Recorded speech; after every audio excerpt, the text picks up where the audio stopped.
What's up? So today we will be on King of the Hill Season 1, Episode 8, Shins of the Father.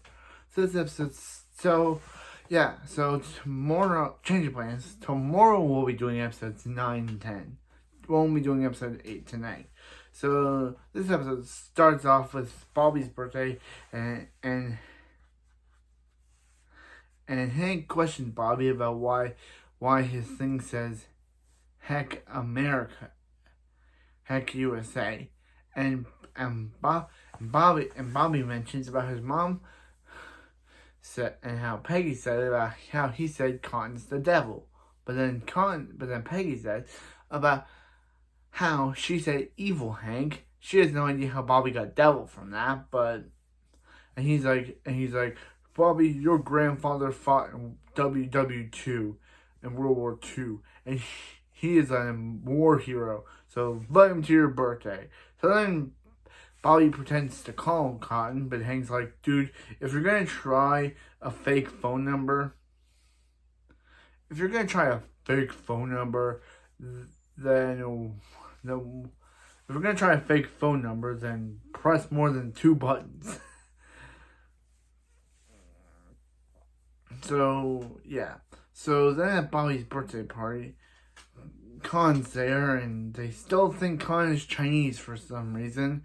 This joke is literally the worst, because they literally still think Con is Chinese. I don't know why they still think Con is Chinese. They just do. So Bobby's running out of jokes to tell Dooley, who is also voiced by Mike Judge. Yeah, Mike Judge voices 3 people in this episode: Hank, Boomhauer, and Bobby's classmate Dooley. So, yeah. So, Cotton shows up, and, Cotton shows up. Bobby's failing, but that's when Cotton shows up on his horse. And Hank's all surprised by this, saying, you did a very, very good entrance. So then he's like, hey, Bobby, you use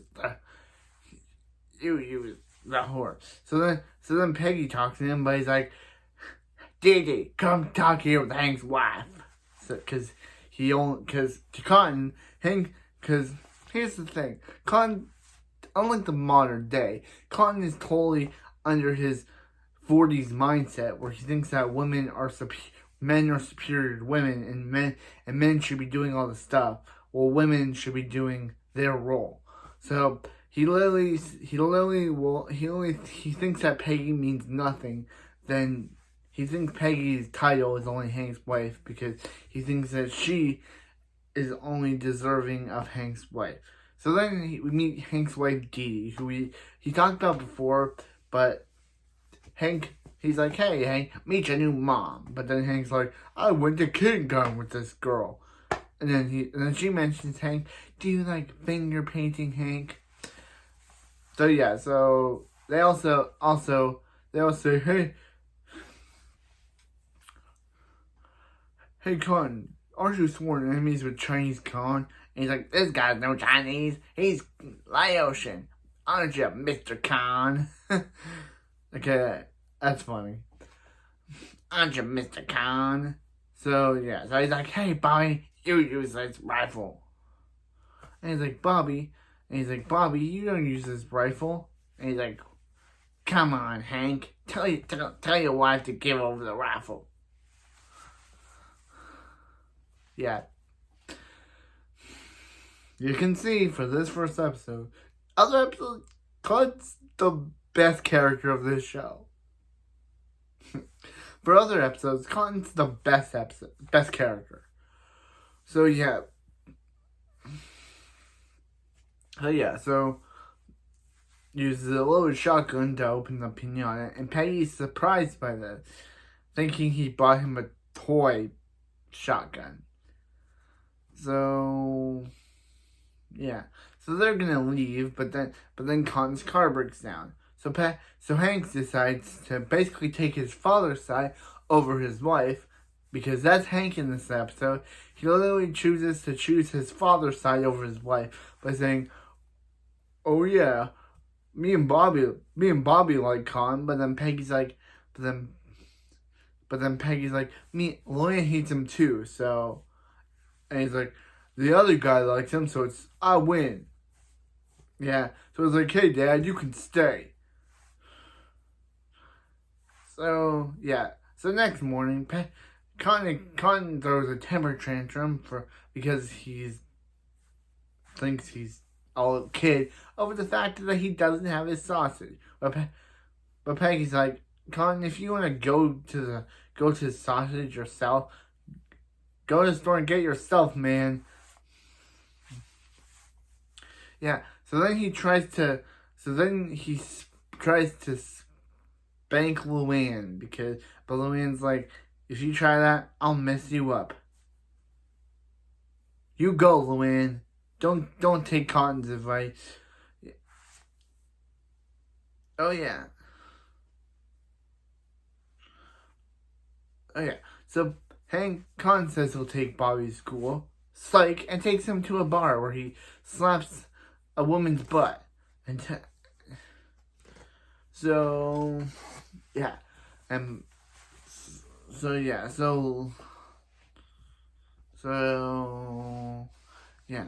So Luann's fixing Cotton's car, and Hank sees Bobby and Cotton with their underwear off, and with their pants off, and question them about it. And question about it. And he's like, oh, Hank.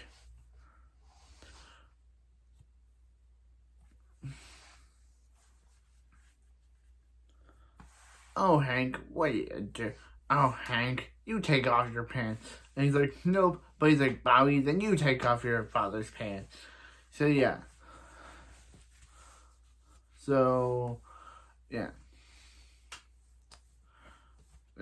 So then he's like, and then Bobby says something like, I can do whatever I want, and slaps, and he's like, yeah.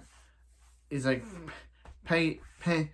Bobby wants his food in the living room, but Peggy's like, well, and he's like, get my food, woman, and slaps her butt. So they ground him, and Hank goes to talk to Cotton, but Cotton gives this very sad story, very sob story about how he lost his shins during the war, and Hank changes his mind about telling him to get out, because that's Hank for you. This whole episode is him literally choosing his father's side over his wife. So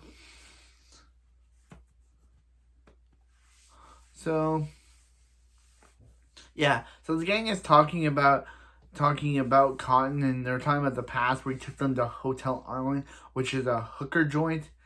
And I love it. And what made me laugh is Hank just saying "boah" against this hooker. I love it. Running away from the hooker. I love it. So, yeah. I don't know, Mike Judge gets the it's just so good. So, yeah, so at school, some of the teachers try to say that Bobby should take it on his plate. But Bobby starts a sexist riot at school saying, woman's work. And when Hank tries to do something, he goes to Cotton and took his son to Hotel Arlen. And he's like, Hotel Arlen? Ah! And he and Peggy go to confront Cotton.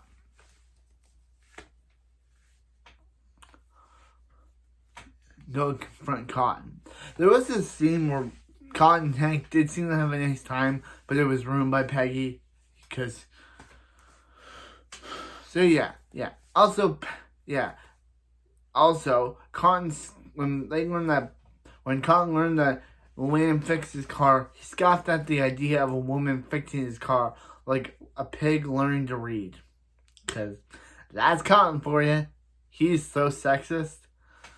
I thought Bill was sexist in episode 2. So yeah, so he basically says about how Peggy is better than him. And he's like, Bobby, come over here. And he's like, no, Bobby, come over here. And he's like, no, Dad, that's enough. I'm tired of your sob story. I'm tired of you bossing my son around. I want my son to grow up with a nice father, not like you, who literally told me to and he's like, no wonder I want Bobby to growing up to be an old woman hating fool. No wonder your ex-wife left you because she was strong like Peggy.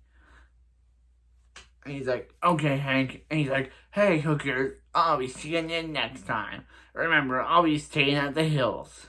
Then they freak out. So yeah. So then the episode ends off with Hank teaching Bobby a lesson about how he shouldn't be listening to Cotton and he should be listening to his parents because Cotton knows because Peggy lives in the modern era rather than Cotton. So yeah.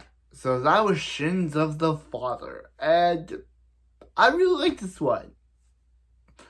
I liked it. It was a good episode. Because it introduced another mainstay character, Hank's father, Cotton Hill. And showed him that, and it showed us as the audience that Cotton's literally the worst. But that's why I love him. He's a love-to-hate character. I love Cotton because I also hate Cotton. Because he's such stuck in his ways of the 1940s that in 2023, you don't treat women like objects. You don't slap them on the butts or tell them that a woman's work. That's what Cotton grew up with, and for some reason, it still sticks with him. That's why he was terrible to Hank growing up, because he treated Hank and he treated his wife like the time of his era. That's why he scoffed at the idea of a woman fixing his car, and the fact, and he literally only calls Hank's wife Peggy Hank's wife because he only thinks her only job of achievement is Hank's wife, not as her own person. But for the first episode of Cotton Hill, this episode is pretty good. I'm excited to see more of him. You know? I know that Revenge of the Lutefisk is the best Cotton Hill episode. We all know it. It's the best Cotton Hill episode. Season 3's Revenge of... I think it's Season 2 or Season 3.